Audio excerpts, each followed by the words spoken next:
podcast Saúde na Prática é uma realização do IEP, Instituto de Ensino, Pesquisa e Inovação da Liga contra o Câncer. Olá, sejam bem-vindos a mais um episódio do podcast Saúde na Prática. Meu nome é Francisco Hiroshima, médico oftalmologista e gerente de inovação do Instituto de Ensino, Pesquisa e Inovação da Liga contra o Câncer. E hoje temos um assunto bem delicado para a gente falar. Devido a essa importância desse assunto, nós trazemos aqui duas especialistas, que é a doutora Anick Bogran, médica onco-hematologista pediátrica, professora de pediatria da Universidade Federal do Rio Grande do Norte, com diploma interuniversitário em Paris Gustave Roussy. Seja bem-vinda, Anick. Obrigada por essa oportunidade. Trazemos também aqui Laíse Santos Cabral de Oliveira, psicóloga graduada também pela UFRN, especialista em psicologia hospitalar, psicóloga da Liga com referência no setor de pediatria. Não é a primeira vez que Laíse está aqui, seja bem-vindo mais uma vez, Laíse. Obrigada pelo convite. E hoje o tema que eu falei para vocês é câncer na minha criança, e agora? Então é uma frase que ninguém quer mencionar, mas é uma frase que muitas famílias têm que encarar no dia a dia. E aí eu faço a pergunta para a doutora Anick: como é a maneira mais fácil, se é que tem, de dar essa notícia? Qual é a estratégia que a pediatria, e depois eu passo a palavra para a psicologia, como dar essa notícia? A primeira coisa é que não existe uma estratégia fácil, não tem nenhuma técnica, nenhum protocolo que a gente possa dizer fácil. Existem sim protocolos de como você fazer o anúncio de mais notícia, você tem toda uma estruturação para isso, mas tudo vai sempre depender de quem está recebendo essa notícia, né? Então você vai lidar não só com a parte emocional da família, mas também da criança, que precisa fazer parte nesse anúncio, porque ela vai ser a principal interessada no seu diagnóstico, como também no tratamento e no prognóstico na sequência, mas com todo um contexto familiar. Essa é a grande diferença da pediatria, já que a gente não está lidando apenas com um paciente, mas com um contexto familiar que vai fazer parte desse tratamento. Então, quando a gente fala em anúncio, a gente vai falar que existe sim, o diagnóstico se confirmou, é uma doença grave, é o câncer, mas eu acho que a principal coisa que a gente tem que lembrar nessa hora, e daí é nessa hora que a gente fala, é que o prognóstico é bem diferente. Tudo bem, a gente vai falar de prognóstico depois, né? Podemos até discutir. Mas quando a gente faz o anúncio, a gente tem que frisar isso logo do início, para que não seja um bombardeio de informações para o paciente e para a família, lógico, mas que a primeira pergunta é: ele tem câncer. E agora? Ele vai viver ou ele vai morrer dessa doença? Que essa é a pergunta do adulto, geralmente. Dentro desse furacão de notícias ruins, um caminho é se trabalhar que a probabilidade de cura existe e é grande. Exatamente. Não é isso? E aí eu passo a palavra para a Laíse. Laíse, quais são as ferramentas que a psicologia utiliza para amenizar esse momento tão difícil que a família passa? Nesse momento do diagnóstico, a psicologia, a gente tem até um cuidado especial com esses familiares de tentar resgatar o momento do pré-diagnóstico, né? A gente sempre fala muito do diagnóstico, a gente tem o pré-diagnóstico e tem o pós-diagnóstico imediato. No momento do pré-diagnóstico, a gente vai tentando resgatar qual foi o percurso que aquela família foi percorrendo, né? Quais eram os sinais, os sintomas que os familiares iam percebendo daquela criança, como é que ela está naquele momento, como é que foi para receber o diagnóstico. Então, a gente vai avaliar quais foram as experiências anteriores com o adoecimento, qual é a relação daquela família com o câncer, se eles já tiveram outras situações, outras vivências. A gente vai tentando identificar quais são as estratégias de enfrentamento que aquela família tem para enfrentar situações difíceis da vida, né? Entendendo que o diagnóstico é um momento de crise. Então, quais são as situações difíceis que aquela família já vivenciou? E aí, com tudo isso, pensar junto com a equipe, né? A psicologia não vai trabalhar sozinha, mas pensar junto com a equipe qual é o prognóstico daquele caso, qual vai ser o tratamento, a proposta terapêutica e pensar junto com a família como é que a gente pode incluir essa criança no processo, entendendo que do modo deles, né, do jeitinho deles, com a linguagem adequada para a compreensão das crianças, a depender da idade, a gente também vai cuidar dela nesse sentido. E se a gente fala que o diagnóstico precoce no câncer, em qualquer faixa etária, ele é importante, na pediatria ele tem uma importância também fundamental, porque a criança muitas vezes não sabe nem dizer os seus sintomas, né? E aí, doutora Ani, quais seriam os sinais de alerta? Eu acho que você falou a palavra de maior impacto, fundamental. Né? Então, a gente não tem a prevenção primária no câncer infanto-juvenil. Estamos entrando no mês de setembro, Setembro Dourado, que é o mês de conscientização do diagnóstico precoce do câncer infanto-juvenil. Então, quando a gente fala diagnóstico precoce, é a arma que quem trabalha em oncologia pediátrica tem. Quanto mais precoce, maiores serão as chances de cura e curas sem sequelas. Então, como é que eu vou fazer ou como é que eu vou pensar? Né? A gente trabalha com os profissionais da área de saúde, desde o agente de saúde até os médicos que trabalham em outras unidades. Existem capacitações quanto a isso, mas principalmente os pais. Então, assim, são sinais e sintomas de doenças comuns da pediatria. Esse é o grande problema, esse é o grande embate. Por quê? Porque febre toda criança tem. Dor na barriga, vômito, diarreia. Ah, mas então gânglios, linfonodos, né? Alguns chamam de landra, de ínguas. Como é que eu vou saber, então, que meu filho não é simplesmente uma íngua de uma gripe ou de uma dor de garganta, e sim uma íngua? Então, pronto, são esses sinais e sintomas que vão ser diferentes daquilo esperado de uma doença normal dentro da pediatria. Então, um gânglio de uma gripe ou de uma dor de garganta, ele dura dias, ele não dura meses, ele não dura semanas. Uma febre num processo infecto-contagioso também tem uma curta duração. Já numa febre por uma doença neoplásica, você vai ter uma febre, de repente, 3 semanas de febre. Né? Tá com íngua, tem uma dor na barriga, a barriga cresceu. Olha aí quantas coisas diferentes que apareceram em conjunto. A íngua, a febre, a dor na barriga. Ah, mas meu filho, a barriga começou a crescer, trataram como verme e era um câncer. E ele não teve febre, não teve diarreia, não teve vômito, era só a barriga que crescia e um pouquinho de dor. Às vezes, alguns cânceres na criança são insidiosos, né? Não tem muitos sintomas e acabam evoluindo assim. Mas a grande maioria a gente vai associar esses sinais e sintomas. Febre prolongada sem origem determinada, então não é um quadro infeccioso, não tem uma causa que eu consiga determinar. Gânglios, ínguas, landras, linfonodos palpáveis há mais de 4 semanas, que eu não consegui justificar. Aumento do volume abdominal, por exemplo, palpar o baço e o fígado, se algum médico fizer esse exame, são alguns dos sinais principais de alerta nessa detecção. Na minha especialidade, oftalmologia, a gente tem um grande aliado, que são as professoras. Vocês observam também isso? Ou seja, esses profissionais que lidam com as crianças também, às vezes, de forma informal, conseguem detectar um comportamento diferente, a criança está mais quieta? É pontual o que você falou, né? Eu já tive, inclusive, 2 professoras que trouxeram paciente, era um paciente com tumor cerebral, né? E eu disse, olha, mas você tem que buscar a mãe. Juridicamente, eu preciso de um responsável legal.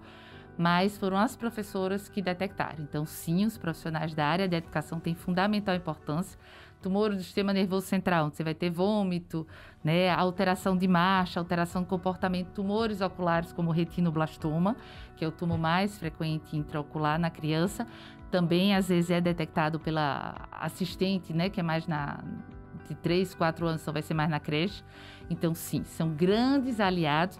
E daí vem uma grande informação. Quanto mais você tem acesso a esses conhecimentos, mais fácil você faz de fazer esse diagnóstico.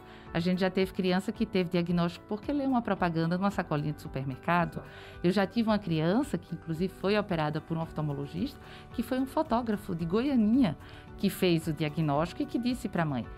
Eu não posso deixar de pegar uma carona aí no que você está falando, Anique. Nós tivemos diagnóstico de adolescentes com linfoma detectado por um barbeiro, por um cabeleireiro.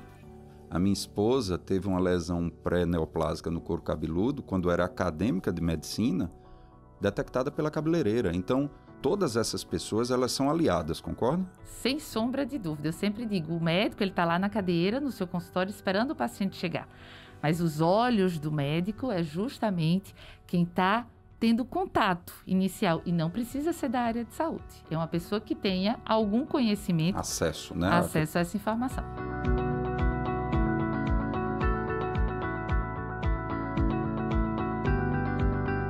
Laís, e a gente sabe que o tratamento do câncer, né, como o doutor Anique falou, são prolongados, às vezes duram anos, né? Como é que a gente trabalha as perdas que as crianças vão ter durante a infância? Porque a gente sabe que crianças que passam por esse tratamento perdem muita parte de sua infância. E como trabalhar isso? Isso, uma das principais e primeiras perdas que nós identificamos é a perda da saúde. Depois vem toda aquela questão de perder o cabelo, de perder talvez a qualidade de vida, no sentido de que não vai poder mais brincar com os coleguinhas, com os amigos na rua, deixa de frequentar a escola, né? É um dos primeiros ambientes que acaba, né? As crianças acabam se distanciando. E aí são várias e várias perdas. Perdas desde o sentido mesmo de saúde, das perdas físicas, como também as perdas mais emocionais, sociais. E aí durante esse processo de tratamento, como são pacientes que costumam ficar no hospital, mesmo tendo as idas e vindas, né, as altas e os retornos, eles costumam ficar sendo acompanhados pela equipe por mais ou menos um ano e meio, é um tempo que a gente consegue ir elaborando como é que está sendo para a criança aquele processo. Então, às vezes são orientações que a gente consegue de fortalecer o vínculo da criança com outros pacientes no hospital, estimular atividades em classe hospitalar, envolver a criança nos processos da pré-cirurgia, né, de orientar, de entender como é que está sendo para ela a mutilação de um membro, né, o implante de um catéter, como é que vai ser para ela ficar aquela cicatriz, porque são marcas que vão ficar para a vida, né?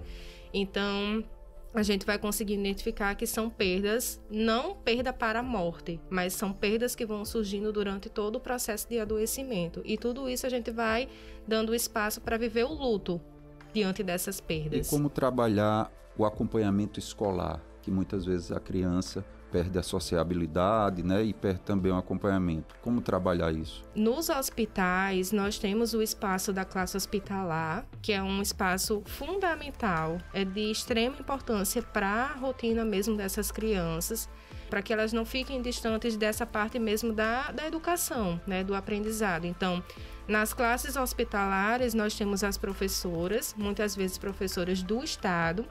Então, a criança ela precisa estar matriculada na escola regular.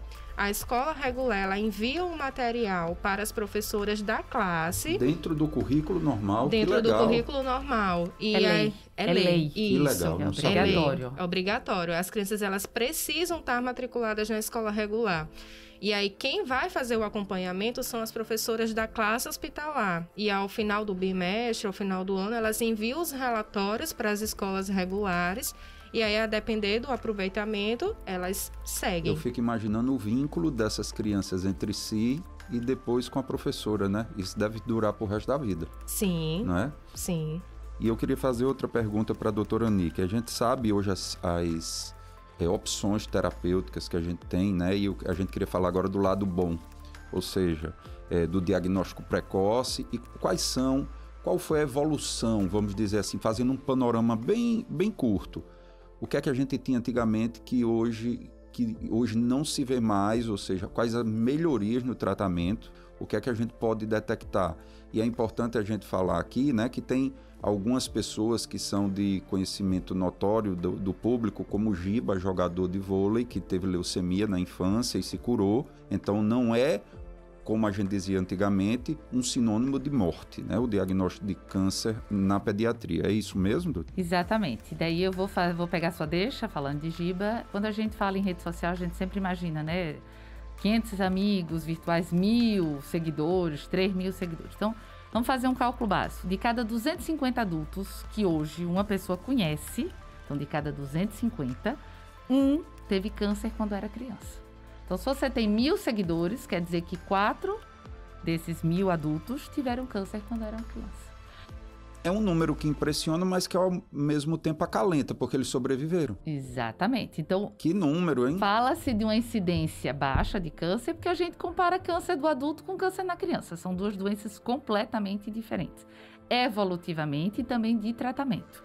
Então, quando a gente fala que sobreviveu, então, está naquela estatística do esperado, né, de que teve uma resposta boa, 85% de chances de cura a gente tem no câncer infanto-juvenil. Não chega nem perto do câncer de adulto. Né? Lógico, a gente consegue essa estatística no Brasil? Infelizmente, não. Porque a quimioterapia daqui é inferior à de outro lugar, do sul, do sudeste, não é exatamente a mesma, usada em Natal, São Paulo, Rio Grande do Sul, Paraná, onde Giba se tratou, ou na França, ou nos Estados Unidos. É exatamente a mesma quimioterapia. E o que é que você atribui não chegar aos 85%? É a radioterapia? Será que é diferente? Será que nossos aparelhos de radioterapia são inferiores? De jeito nenhum. A gente está, né, na liga, tendo no score, no ranking, né, um dos melhores. O que há de melhor na ponta tecnológica. De melhor na América Latina. Isso. Né? Não precisa ir muito longe para saber da importância desses investimentos. É a cirurgia? Será que nossos cirurgiões não são tão bons aqui no Brasil comparando com lá fora? Não. Nós somos equivalentes, às vezes até melhores. Se a gente pegar uma cidade menor, a gente vai ter cirurgião que opera em volume muito maior do que nos grandes centros. Com certeza. Né? Então, por que ficamos aquém? Porque, infelizmente, essas crianças não chegam a tempo. Cultural. Então, se eu não faço um diagnóstico precoce, essa criança vai chegar com a doença avançada. Vou contar um exemplo. Retinoblastoma. Se o retinoblastoma ele é localizado e não atingir o nervo óptico, o nervo do olho, você tem 100% de chances de cura. Essa criança pode até perder a visão desse olho, perder o olho, inclusive. Mas ela vai ter uma vida normal, vai estudar, vai casar, vai ter filho, pode ter vida normal. Se esse mesmo tumor, essa criança não chegar a tempo e ele progredir e passar do nervo óptico, atingindo o sistema nervoso central, o líquido, ou seja, se disseminar, essa estatística de 100 cai para 0. Ah, mas é porque é Brasil. É porque é Brasil, porque lá fora não existe mais essa possibilidade. Então aqui, infelizmente, a gente ainda tem casos de cânceres em criança e adolescente que a gente não vai conseguir tratar. A gente recebeu aqui o Dr. Enzo Fulco e a gente falou isso. Antigamente a gente tentava salvar a vida da criança. Hoje, na década de 2000, 90, tentava salvar o olho. Hoje a gente tenta salvar a visão, o olho e a vida. Eu tenho pacientes com retinoblastoma, que o diagnóstico foi feito de forma precoce, apenas com laser, com endolaser, se curou a criança com visão boa, tudo normal, você olhando para a criança, ninguém sabe, sem nenhum prejuízo. Existem, inclusive, tratamentos no Brasil de quimioterapia intraarterial. Intraarterial, isso é uma revolução. A gente falou aqui. São metodologias, você perguntou, e como era antigamente? Em 1940, a gente tratava uma leucemia, câncer no sangue. Então, tinha anemia, então transfunde concentrado de hemácia. Tem plaqueta baixa, transfunde-se plaqueta. Tem leucócitos muito alto, eu olho. Não tem outro tratamento, era um tratamento de suporte.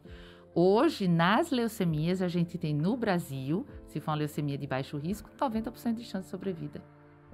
Só para ilustrar, na última Olimpíada, uma atleta leiloou a sua medalha para fazer o tratamento de uma criança com câncer. E já é a segunda vez que ocorre isso. Na Olimpíada do Brasil, um polonês também leiloou sua medalha de ouro para fazer um tratamento do retinoblastoma de um menino pequenolec nos Estados Unidos. E parece que a coisa ficou uma tendência de leiloar as medalhas. Mas voltando aqui para a Laís. Laís, você observa que a atitude proativa da família interfere no resultado final? Totalmente. Nós temos, na realidade aqui, né, da Liga, nós estamos em Natal, então é o centro que acaba recebendo os pacientes de todo o estado. Então a gente acaba tendo uma dificuldade importante, que é às vezes a questão da locomoção, né, dessas famílias poderem chegar até a cidade, ou então quando tem as altas, vai no carro do município, né, da prefeitura, e tem uma certa dificuldade para voltar. Às vezes, a dificuldade também é por questões emocionais, por questões de negação, de não compreender a importância do tratamento. Então, quando a gente percebe que são famílias que, de fato, têm uma boa adesão ao tratamento, isso tem um impacto significativo, né, na questão mesmo do prognóstico. Faz toda a diferença. E aí tem uma questão importante que, se a gente está falando de uma criança, de um adolescente, sempre que eles estiverem no hospital, sempre que eles forem vir para a consulta, eles precisam estar acompanhados. Diferente do adulto, que ele pode ir para a consulta sozinho. E aí essa criança, no momento que vem, por exemplo, com uma mãe para a consulta, essa mãe ela tem outros filhos. E esses outros filhos ficam lá no interior. E ficam com quem? Porque o pai precisa ir trabalhar. Então é toda uma questão de uma reorganização familiar, que a gente precisa ter um olhar muito cuidadoso, muito compreensivo. E aí entra uma questão social importante, né? Então, mais uma vez, entra a importância do trabalho em equipe. Então, aí a multidisciplinaridade com assistente social, com tudo isso aí é importante porque interfere no resultado. Totalmente. Né? Se é uma criança que ela não frequenta as consultas, que ela não vai nos dias das medicações como está agendada, ela não segue o protocolo de tratamento, a gente pode ter um impacto muito importante, né? Na questão mesmo das respostas.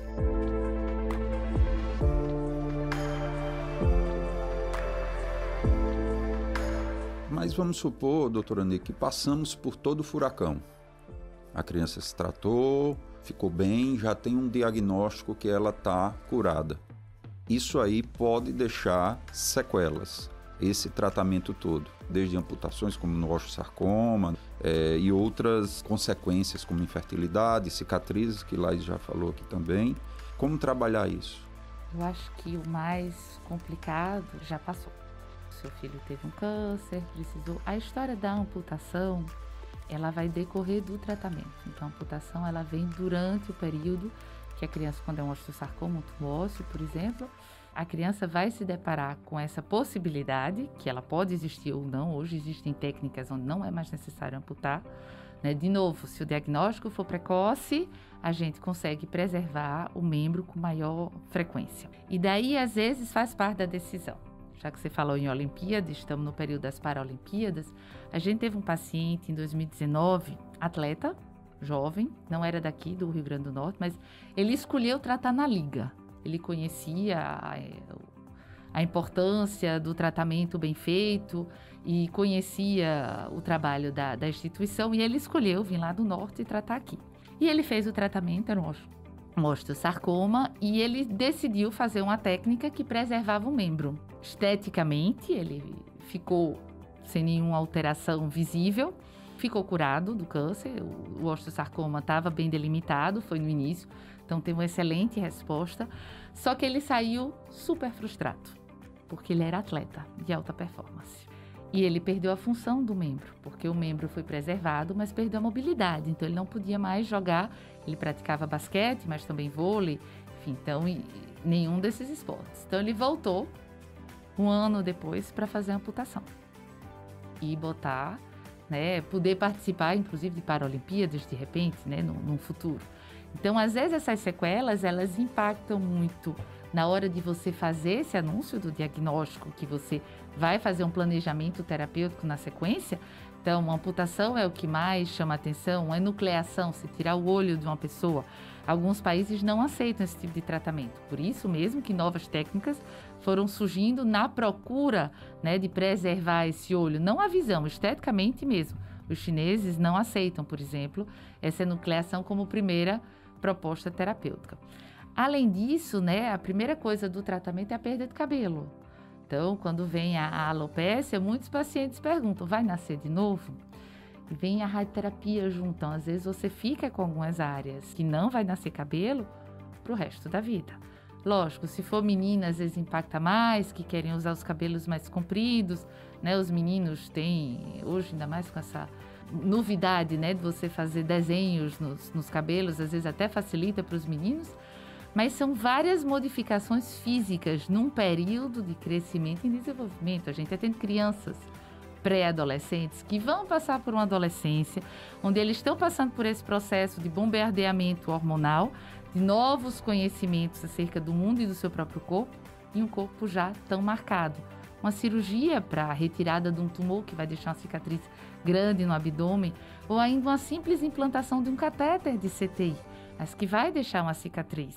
Então, são essas cicatrizes emocionais, mas também são as cicatrizes físicas que vão lembrar de um tratamento, que não é fácil. Uma leucemia demora 2 anos o tratamento de base, se não tiver recaída, se não necessitar de um transplante de medula. Laís, e pegando um gancho nesse assunto aí, como trabalhar essas sequelas, essas cicatrizes, não só físicas, mas também emocionais? E também, passado tudo isso, sempre fica aquela sombra da recaída da doença. Como trabalhar a partir desse momento para frente, para a criança voltar a ter uma vida normal? A gente tem que iniciar durante o tratamento, durante mesmo todo o processo, de entendendo qual o significado que aquelas marcas, que aquelas cicatrizes representam para a criança ou para o adolescente. A Nick trouxe muito bem o exemplo do catéter. Eu tenho 2 ou 3 casos de adolescentes que fizeram o implante do catéter e elas trazem em atendimento. Como é que vai ser quando eu terminar o tratamento e a médica falar que eu posso ir para a praia? Como é que eu vou colocar meu biquíni? Todo mundo vai ficar olhando para mim, porque fica realmente bem aparente. E aí a gente vai tentando entender o que é que aquela marca representa para ela naquele momento e o que é que aquela marca pode representar num futuro, para que ela possa olhar talvez para todo esse processo como um processo que passou. Foi difícil, passou. E hoje ela está ali contando a história, ela encontrou talvez estratégias e forças que ela nem imaginava, né, que tinha, que ela conseguiria superar. E aí, quando passa o tratamento, quando eles não internam mais, quando não estão indo mais para o ambulatório para as medicações, é muito comum que eles, principalmente os adolescentes e os familiares, eles tragam para a gente em atendimento que, e agora? O que é que eu vou fazer? Antes eu estava aqui, eu tenho o contato da médica, mas antes eu estava aqui olhando sempre para ela. Eu sabia que meu filho tinha sempre a medicação que estava ali controlando a questão mesmo da doença, dos sintomas. E agora? Como é que vai ser? E aí é muito comum a gente ouvir as partilhas de que tanto as crianças, os adolescentes, como também os familiares ficam com medo de retornar à escola. Porque na escola tá todo mundo brincando, tá todo mundo correndo, é uma professora para olhar 30 alunos e não vai ter a mãe que estava ali coladinha com ele acompanhando o tempo todo. Então, quem é que vai cuidar do meu filho? E se meu filho cair? E se alguém bater nele? Então, é uma sensação boa de que eu tô vendo que o tratamento deu certo, funcionou. Tem algumas marcas, tem algumas cicatrizes físicas e emocionais, mas também bate o medo. Então, é um momento de muita ambivalência das emoções, né? E agora, o que é que eu faço? Então, é importante pensar que o acompanhamento da psicologia durante o processo de adoecimento do câncer infantil, ele vai iniciar no pré-diagnóstico, mas ele também permanece, é importante que permaneça, né? Que tenha continuidade no pós-alta, porque a gente vai começar a olhar para perceber como é que vai ser a reinserção desse paciente na sociedade, nos seus grupos, né? Como vocês estavam falando dos exemplos dos atletas, né? Mas se for pensar, é o adolescente que vai começar a namorar, que vai começar a pensar nas questões mais profissionais, de estudo, e aí ficou com uma lacuna lá na escola, porque não estava frequentando a escola regular, então acaba tendo algum prejuízo. É a criança que ficou ali muito mais tempo convivendo apenas com os seus familiares ou com as crianças do hospital, e quando voltam para a escola, quando voltam para o bairro, para a rua, ficam com uma certa fobia social. Então, acaba o tratamento, mas talvez seja um momento da gente olhar para questões emocionais bem importantes, com esse cuidado mesmo para a reinserção.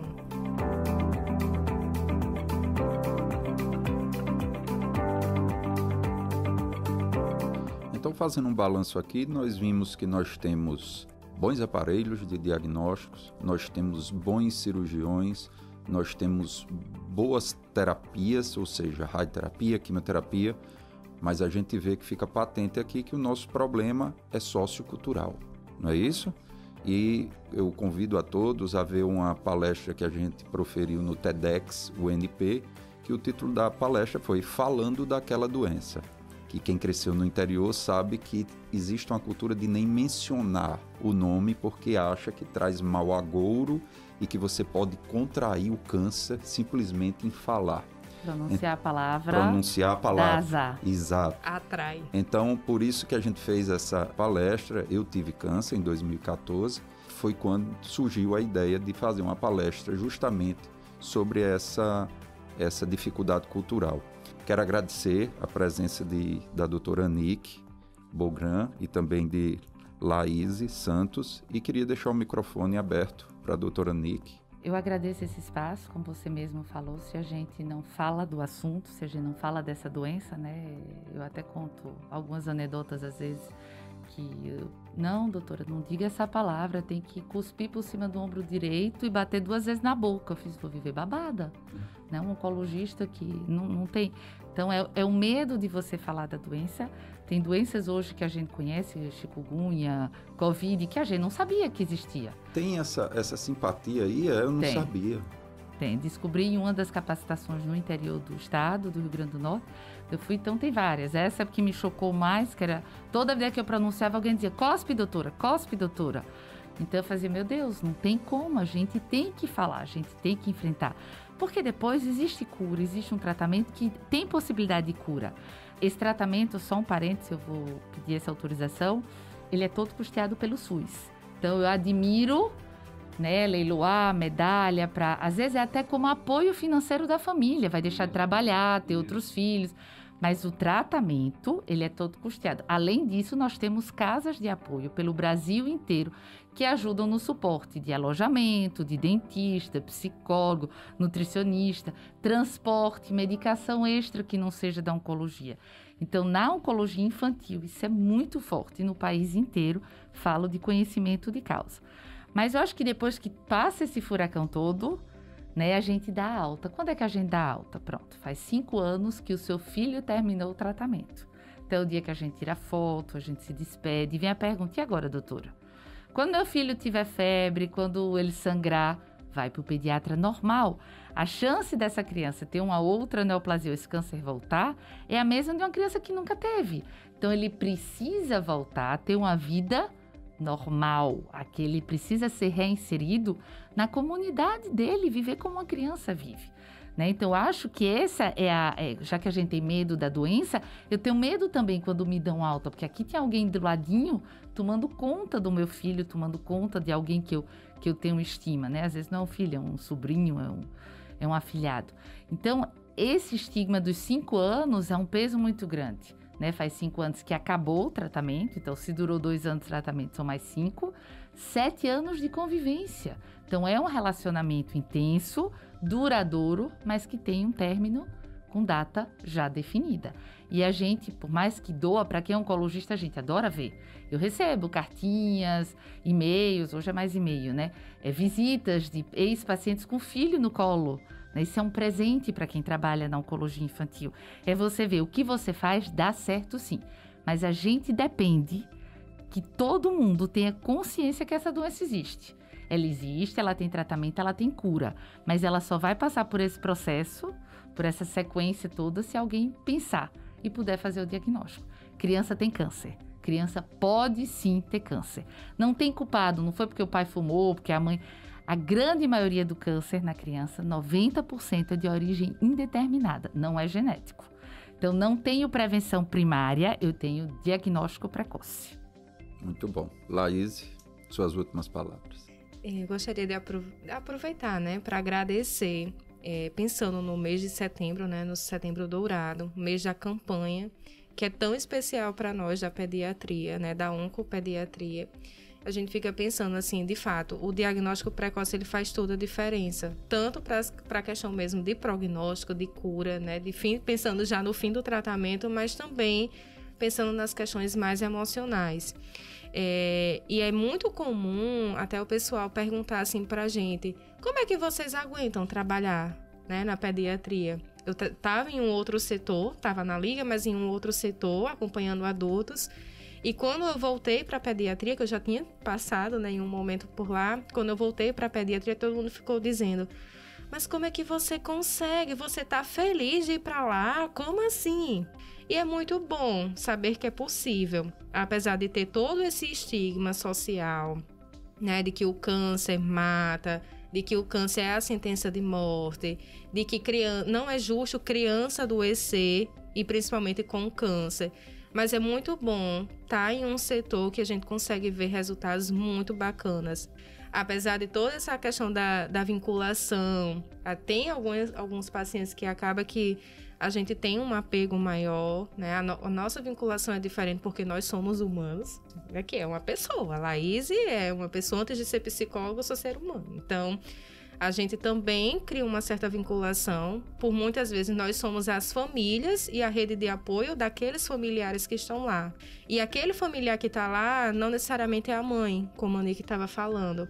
A gente até conversou no outro podcast, né, que abordamos a temática da família, do paciente oncológico, de que em algumas situações lá na pediatria, a gente vai encontrar a vizinha, nós vamos encontrar o pai, o padrasto, uma tia, uma avó, né? Não necessariamente é a mãe. Então, acaba que nesse momento tá todo mundo junto. É o familiar ou o acompanhante, mas também é a equipe. Tá todo mundo ali junto, pensando nos cuidados, né? A gente pensa muito no cuidar, para além do curar, né? Curar também é nosso objetivo principal, mas a gente sempre vai ter em mente o curar. Então, quanto antes essa criança chega, melhor. Queremos também aproveitar aqui essa oportunidade para convidar a todos para assistir o podcast com Simone Norá, onde se fala também do tratamento e também da prevenção do câncer na parte odontológica.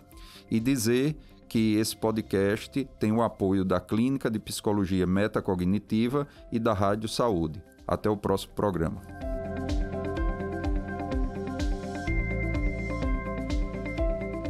Esse podcast é produzido pelo IEP, o Instituto de Ensino, Pesquisa e Inovação da Liga contra o Câncer, que é referência no estado do Rio Grande do Norte, além de ofertar cursos de capacitação, pós-graduação e cursos livres, oferece ainda visitas técnicas, estágios curriculares e programas de residência.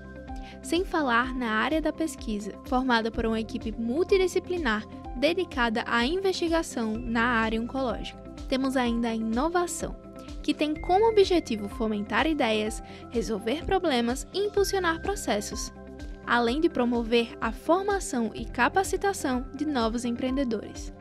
Para mais informações, acesse o site instituto.ligacontraocâncer.com.br.